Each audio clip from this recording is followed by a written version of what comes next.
Sultan Agung Hanyokrokusumo. Sultan Agung lahir pada tahun 1593. Nama kecilnya adalah Raden Mas Jatmiko atau dikenal pula dengan sebutan Raden Mas Rangsang. Dia merupakan putra dari Prabu Hanyokrowati, Raja kedua Mataram, dengan Ratu Mas Adidiah Banawati yang merupakan putri Pangeran Benawa, Raja Pajang. Sultan Agung naik tahta pada tahun 1613 dalam usia 20 tahun menggantikan Adipati Martopuro, adiknya yang berbeda ibu. Martopuro hanya menjadi Sultan Mataram selama 1 hari. Sebenarnya secara teknis Raden Mas Rangsang adalah Sultan keempat Kesultanan Mataram, namun kalangan umum menganggapnya sebagai Sultan ketiga karena adiknya yang menderita tunagrahita diangkat hanya sebagai pemenuhan janji ayahnya Panembahan Hanyokrowati kepada istrinya, Ratu Tulungayu. Setelah pengangkatannya menjadi Sultan, 2 tahun kemudian Patih senior Ki Jurumartani wafat karena usia tua dan kedudukannya digantikan oleh Tumenggung Singaranu. Ibu kota Mataram awalnya masih berada di Kota Gede. Mulai tahun 1614 dibangun istana baru di Desa Karta sekitar 5 km di sebelah barat daya Kota Gede yang kelak akan ditempati menjadi pusat pemerintahan pada tahun 1618. Di awal pemerintahannya, Raden Mas Rangsang bergelar Panembahan Hanyokrokusumo atau Prabu Pandita Hanyokrokusumo. Setelah menaklukkan Madura tahun 1624, ia mengganti gelarnya menjadi Susuhunan Agung Hanyokrokusumo atau disingkat Sunan Agung Hanyokrokusumo.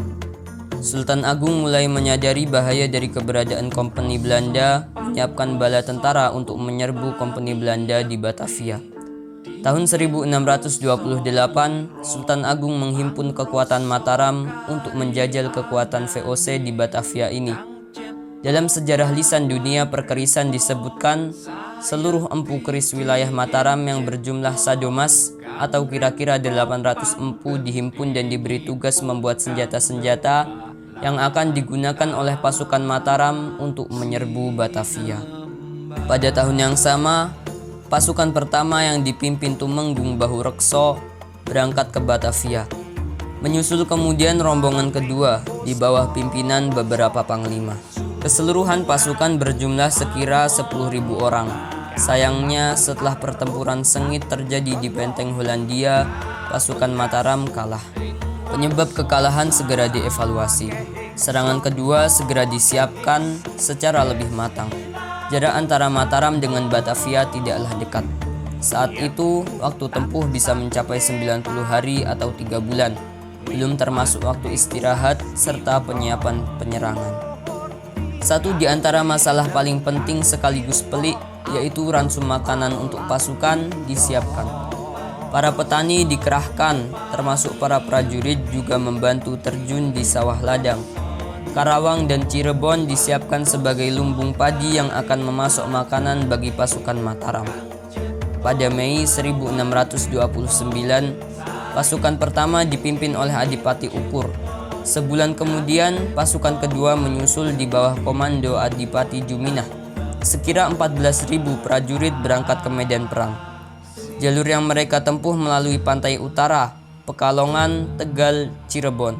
Kemudian berkelok ke Sumedang, Cianjur, Bogor.